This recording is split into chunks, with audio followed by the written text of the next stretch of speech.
মৰমৰ ছাত্ৰ-ছাত্ৰীসকল তোমালোক সকলোকে আমাৰ এই চেনেলটোলৈ পুনৰবাৰ স্বাগতম জনাইছোঁ। আজিৰ এই ভিডিঅ'টোত অসম জাতীয় বিদ্যালয়ৰ চতুৰ্থ শ্ৰেণীৰ নতুন বিজ্ঞানৰ ৩ নম্বৰ পাঠৰ প্ৰশ্নোত্তৰখিনি কৰি দিবলৈ চেষ্টা কৰিম। ভিডিঅ'টি শেষলৈকে চাই থাকিবা। প্ৰথম প্ৰশ্নটো আছিলে ১ নম্বৰটো যে মানুহৰ ওপৰত বতৰৰ প্ৰভাৱৰ বিষয়ে 10টা শাৰী লিখা।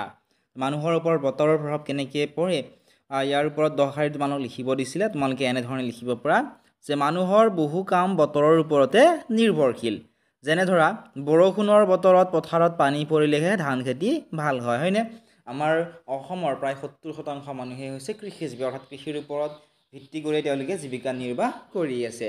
গতিকে আৰু ধান খেতিৰ কাৰণে বহুত বেছি পানীৰ প্ৰয়োজন হয়। বাৰিষাৰ বতৰত যেতিয়া পানী বেছি হ'ব তেতিয়াহে ধান খেতি ভাল হ'ব। ধান খেতিত লগা পানী ঘাইকৈ বৰষুণৰ পৰাই পোৱা যায়, হয়নে? ধান খেতিত বহুত পানী লাগে আৰু বৰষুণ হ'লেহে খেতিয়কসকলে সেই ধান খেতি কৰিব পাৰে। কিছুমান খেতিৰ কাৰণে আকৌ বেছি বৰষুণ ভাল নহয়। যেনে জহকালি অৰ্থাৎ গৰমৰ দিনত কিছুমান খেতি ভাল হয়, কাৰণ গৰমৰ দিনত বহুত বেছি পানী হয়, আৰু ঠাণ্ডাৰ দিনত পানী কম হয় কাৰণে ঠাণ্ডাৰ দিনত কিছু খেতি ভাল হয়। ঠিক একেধৰণে কিছুমান খেতিৰ কাৰণে কি হয়, বেছি বৰষুণটো ভাল নহয়। যেনে শাক পাচলিৰ খেতিত বেছি বৰষুণৰ প্ৰয়োজন নহয়।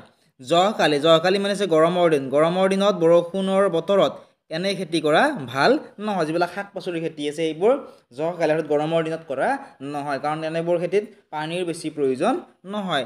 জাৰকালিৰ শুকান বতৰতহে এনে খেতি ভাল হয়, কাৰণ জাৰকালিৰ বতৰ শুকান থাকে আৰু বৰষুণো বেছি নহয়। গতিকে সেইকাৰণে জাৰকালিৰ শুকান বতৰতহে এনেবোৰ খেতি কৰা দেখিবলৈ পোৱা যায়। ডাঙৰ নদী বা সাগৰত মাছ মাৰিবলৈ যোৱা মানুহৰ কাৰণে ধুমুহা অতি ভয়াৱহ। যিবোৰ ডাঙৰ নদী আছে বা সাগৰত যিবোৰ মাছমৰীয়াই মাছ মাৰিব যায় তেওঁলোকৰ কাৰণে ধুমুহা অতি ভয়াৱহ, কাৰণ ধুমুহাৰ ফলত সেই নাওখন বা জাহাজখন কি হৈ যাব পাৰে, উটি যাব পাৰে বা ডুবি যাব পাৰে। ঠিক আছে। ধুমুহাত মানুহৰ বহু ক্ষয় ক্ষতি হয়। ঘৰ দুৱাৰবোৰ ভাঙে, গছ গছনিবোৰ উভালি পেলায়, হয়নে? চাবাচোন যেতিয়া ধুমুহা হ'লে কি হয়, ডাঙৰ ঘৰ দুৱাৰবোৰ ভাঙি যায়, ডাঙৰ গছ গছনিবোৰ উভালি পৰে। সেয়েহে বতৰ সম্পৰ্কে জানিবলৈ মানুহে অতীতৰে পৰা যত্ন কৰি আহিছে। সেইকাৰণে চৰকাৰে কি কৰে, বতৰৰ আগজাননী আগতীয়াকৈ দিয়ে। আজিকালি মোবাইলতো SMS-ৰ সহায়ত বতৰৰ বিষয়ে আগতীয়াকৈ সকলোকে আগজাননী দিয়ে। ঠিক তেনেদৰে টিভি ৰেডিঅ' আদিতো বতৰৰ আগজাননী দিয়া দেখিবলৈ পোৱা যায়। ঠিক আছে, এনেধৰণে তোমালোকে লিখি ল'বা। নেক্সট প্ৰশ্নটো তোমালোকে চোৱাচোন। প্ৰশ্ন নম্বৰ 2 প্ৰশ্নটো আছিল আবেলিৰ ৰ'দৰ তাপ ভৰ দুপৰীয়াৰ ৰ'দৰ তাপতকৈ কম কিয়? আবেলিৰ ৰ'দৰ তাপটো চাবাচোন, ভৰ দুপৰীয়া অৰ্থাৎ ঠিক 12টামান বজাত কি হয়, আমাৰ বহুত বেছি গৰম লাগে বা বহুত বেছি আমি গৰম অনুভৱ কৰোঁ। কিহৰ কাৰণে সুধিছে যে আবেলি ৰ'দৰ তাপ ভৰ দুপৰীয়া ৰ'দৰ তাপতকৈ কম কিয়? আকৌ আবেলি কি হয়, ৰ'দৰ তাপটো আমাৰ কমকৈ লাগে, হয় নে? সেইকাৰণে আমি আবেলি সময়ত কি কৰোঁ, ফুৰিবলৈ যাওঁ। এতিয়া চোৱা, ভৰ দুপৰীয়া সূৰ্য ঠিক মূৰৰ ওপৰত থাকে। যেনে চোৱা, এইটো ধৰা সূৰ্য, ঠিক আছে। যেনে চোৱা, এইটো ধৰা সূৰ্য, ঠিক আছে। এইটো সূৰ্য ভৰ দুপৰীয়া কি থাকে, একদম ওপৰত থাকে, ঠিক আছে, একদম মূৰৰ ওপৰত থাকে। সেইকাৰণে কি হয়, বহুত বেছি গৰম লাগে। আবেলি সময়ত কি হয়, সূৰ্যৰ পোহৰটো হেলনীয়াকৈ পৰে। হেলনীয়াকৈ পৰাৰ ফলত তাপ কমকৈ পোৱা যায়। সেইকাৰণে আমাৰ বেছি গৰম অনুভৱ আবেলি সময়ত নহয়। এই সময়ত সূৰ্যৰ পৰা অহা ৰশ্মি বায়ুমণ্ডলৰ মাজেৰে কম দূৰত্ব পাৰ হৈ আহে। যিবোৰ আমাৰ বায়ুমণ্ডল আছে, যেনে এইখন পৃথিৱী, হয়নে? এইখন পৃথিৱী আৰু এয়া হৈছে বায়ুমণ্ডল। কম দূৰত্ব পাৰ হৈ আহে।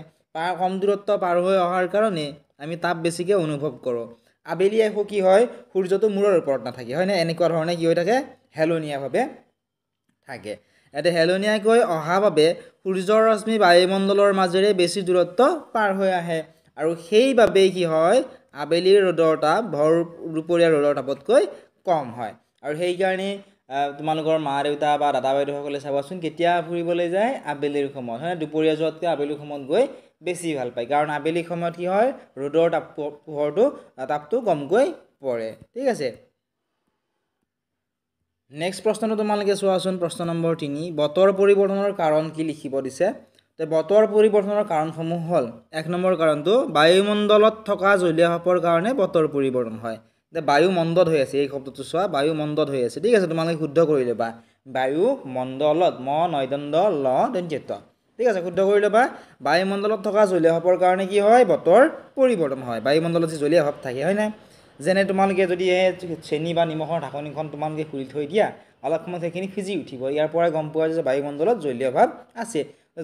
জলীয় ভাপ থকাৰ কাৰণে কি হয়, বতৰ পৰিৱৰ্তন হয়।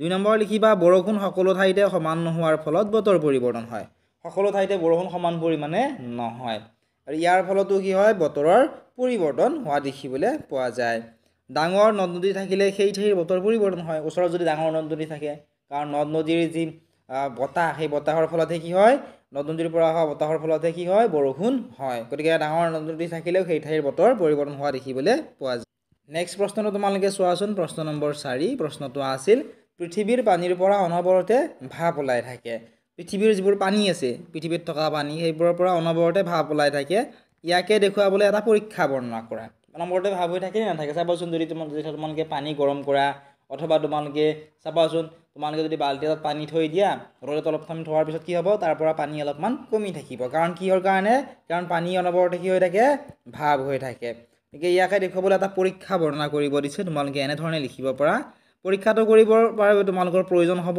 এটা প্লাষ্টিকৰ মোনা এই প্লাষ্টিকৰ মোনাত তোমালোকে এচামুচমান তোমালোকে পানী ভৰাই ল'ব লাগিব ঠিক আছে পানী ভৰাই লোৱাৰ পিছত খুঁটা এডালেৰে সেই মোনাখন তোমালোকে ভালদৰে বন্ধ কৰি ল'ব লাগিব এটা তোমালোকে কি কৰিবা প্ৰথমতে প্লাষ্টিকৰ মোনা ল'বা ঘৰত তোমালোকে কৰি চাব পাৰিবা ঠিক আছে এটা প্লাষ্টিকৰ মোনা লোৱা আৰু এচামুচমান তোমালোকে সেই প্লাষ্টিকৰ মোনাটোত পানী ভৰাই লোৱা তাৰপিছত খুঁটা এডালেৰে মোনাটোৰ যিখন মুখ আছে সেই মুখখন তোমালোকে ভালদৰে বন্ধ কৰি লোৱা বন্ধ কৰাৰ পিছত মোনাটো অলপ সময় তোমালোকে ৰ'দত থৈ দিব লাগিব বন্ধ কৰাৰ পিছত তোমালোকে কি কৰিবা এই যিটো মোনা আছে এইটো অলপ সময়ৰ কাৰণে তোমালোকে ৰ'দত থৈ দিবা কিছু সময়ৰ পাছত মোনাটোৰ ভিতৰলৈ আনিলে মোনাটোৰ ভিতৰ ফালে পানীৰ সৰু টোপাল কিছুমান জমা হোৱা দেখা যাব আৰু কিছু সময়ৰ পিছত যদি সেই মোনাটো তোমালোকে ঘৰৰ ভিতৰলৈ লৈ আহা তোমালোকে অহাৰ পিছত তোমালোকে চাবাচোন সেই মোনাটোৰ ভিতৰ ফালে পানীৰ সৰু সৰু কিছুমান টোপাল তোমালোকে জমা হোৱা দেখিবলৈ পাবা পানী চামুচৰ কিছু অংশ ভাব হৈ মোনাৰ দাঁতিত লাগি টোপাল বন্ধা দেখিবলৈ পাম এই যি চামুচ পানী তোমালোকে বান্ধি থৈ দিছিলা হয়নে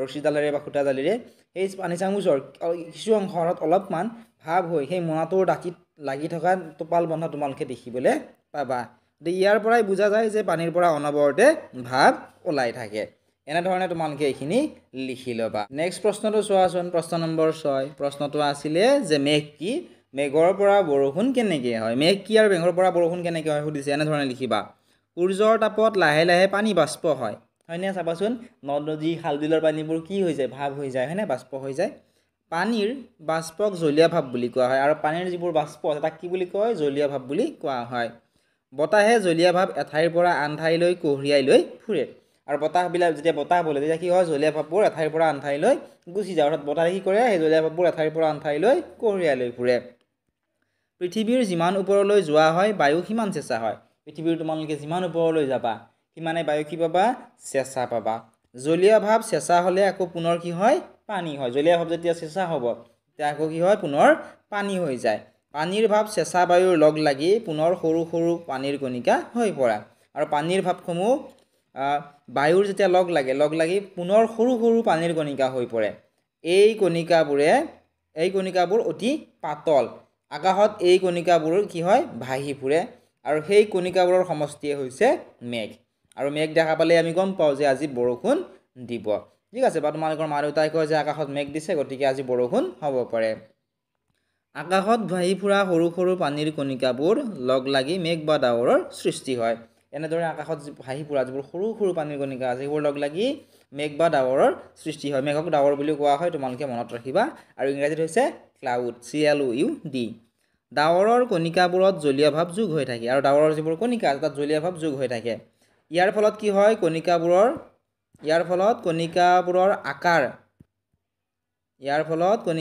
আকাৰ বাঢ়ি যায় অৰ্থাৎ ডাঙৰ হৈ যায় কণিকাবোৰ ডাঙৰ হ'লে পানীৰ টোপাল হৈ পৰে আৰু যেতিয়া কণিকাবোৰ ডাঙৰ হৈ কি কৰে পানীৰ টোপাল হৈ পৰে পানীৰ টোপালবোৰ যেতিয়া গধুৰ হয় আৰু আকাশত থাকিব নোৱাৰা হয় আৰু যেতিয়া সেই পানীৰ টোপালবোৰ গধুৰ হৈ যায় বেছি ওজন হৈ যোৱাৰ ফলত আকাশত থাকিব নোৱাৰা হয় আৰু আকাশত থাকিব নোৱাৰা হোৱাৰ ফলতে তেতিয়া কি হয় সেই টোপালবোৰ সৰি পৰে আৰু এনেকৈয়ে মেঘৰ পৰা বৰষুণৰ সৃষ্টি হয় সেইকাৰণে কি কয় মেঘ দেখিলে বৰষুণ হ'ব পাৰে বুলি মা দেউতা বা জ্যেষ্ঠজনে আমাক কয় ঠিক আছে এতিয়া চোৱা নেক্সট প্ৰশ্নটো প্ৰশ্ন নম্বৰ 7 প্ৰশ্নটো আছিল জলচক্ৰ কাক বোলে এনেধৰণে লিখিবা পানী ভাব হৈ ওপৰলৈ যোৱা আৰু পুনৰ পানী হৈ ঘূৰি অহাটো চলিয়েই থাকে অহৰহ চলি থাকে ইয়াকে জলচক্ৰ বোলা হয় যেনে চাবাচোন যেতিয়া এইটো ধৰা সূৰ্য হয়নে এইটো সূৰ্য ধৰি লোৱা এই সূৰ্যটোৱে কি কৰে যেতিয়া বৰষুণ হয় এই বৰষুণৰ পানীবোৰ ধৰি লোৱা এইটো নদ নদী বা এইটো পুখুৰী ইয়াৰে পানীবোৰ কি কৰে